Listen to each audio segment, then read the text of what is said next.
Nusa Tenggara Timur seringkali dipandang sebagai provinsi miskin yang kerap mengusik rasa miris. Siapa sangka lembar demi lembar potensinya kini mulai tersingkap mengundang kekaguman. Kepulauan Alor salah satunya, wilayah yang berpenduduk 200.000 jiwa ini memukau mata dunia dengan surga bawah lautnya yang memikat. Ada lebih dari 45 titik selam di penjuru pulau. Keindahan dan kejernihan lautnya pun disejajarkan dengan Kepulauan Karibia. Ragam biota laut yang indah membuat perairan Alor mampu membuai para penyelam dan menjadikannya destinasi pariwisata bahari masa depan. Luas perairan Alor yang mencapai 10.700 km persegi membuat kepulauan ini juga memiliki potensi perikanan yang menjanjikan. Sayang, potensi maritim Alor belum tergarap secara maksimal. Wow, kita punya potensi itu 163 lebih ribu per ton per tahun. Yang baru dikelola baru mencapai 12.000 lebih per ton ya, masih kecil ya. Sama jumlah yang boleh ditangkap atau jumlah diperbolehkan itu 131.000 ton per tahun, tetapi kita baru mencapai 12.000 ton per tahun. Tak hanya perikanan laut, potensi garam Alor juga patut diperhitungkan. Ironis, sebagai negara maritim, Indonesia masih harus mengimpor garam setiap tahunnya. Tahun 2014 saja, sebanyak 2,2 juta ton garam harus didatangkan dari luar negeri untuk memenuhi kebutuhan garam di Indonesia. Di sisi lain, sebenarnya kita memiliki potensi untuk menghasilkan garam-garam berkualitas, salah satunya adalah di Pulau Alor, Nusa Tenggara Timur.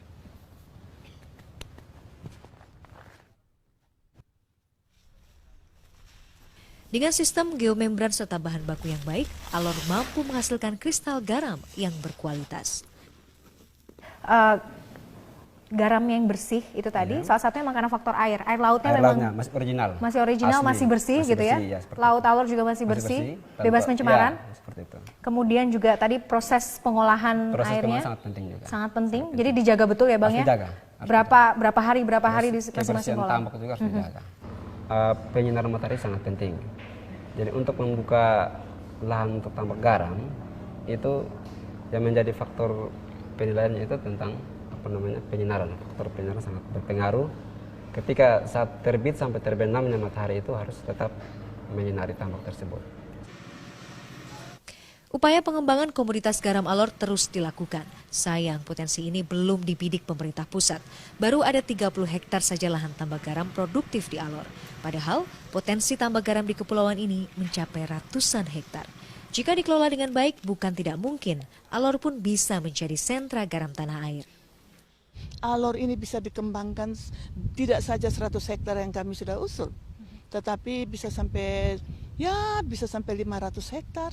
1.000 hektar karena hampir sebagian kecamatan di Pulau Alor ini punya potensi garam. Karena kita tahu bahwa garam ini hasilnya akan bagus itu dengan sistem geomembran ini dan juga matahari kita sangat mendukung karena kita panasnya lebih panjang daripada hujan. Begitu. Artinya mimpi untuk swasembada garam tidak hanya di Alor tapi juga sebenarnya di Indonesia sebenarnya memungkinkan sekali ya Bu ya? Sangat memungkinkan, hanya karena pemerintah di pusat itu belum melihat secara utuh. Potensi pembudidayaan mutiara juga menjadi harta karun bagi surga kecil ini. Sudah ada 2 investor asing dari Jepang dan Australia yang menjadikan Alor sebagai lokasi vital budidaya mutiara. Apa karakteristik yang menonjol yang kemudian membuat hasil dari budidaya mutiara ini cukup berkualitas? Ya, kebetulan posisi usaha kita kebetulan ada di pertemuan arus gitu. Jadi ini adalah keuntungan tersendiri untuk usaha budidaya mutiara, di mana pertemuan arus akan membawa mikroplankton dan unsur-unsur hara yang diperlukan untuk pertumbuhan kerang mutiara. Itu salah satu kelebihan dari lokasi kita yang ada di Alor. Arusnya sendiri juga mendukung? Ya, untuk saat ini memang mendukung. Artinya semakin ke tengah memang semakin kencang. Tapi kebetulan perizinan kita diberikan untuk daerah pesisir saja. Perusahaan Jepang Timor Otsuki Mutiara ini telah lebih dari 9 tahun mengembangkan bisnisnya di Alor. Dalam sekali siklus panen, mereka bisa menghasilkan 10.000 butir mutiara berwarna emas dan perak kualitas terbaik.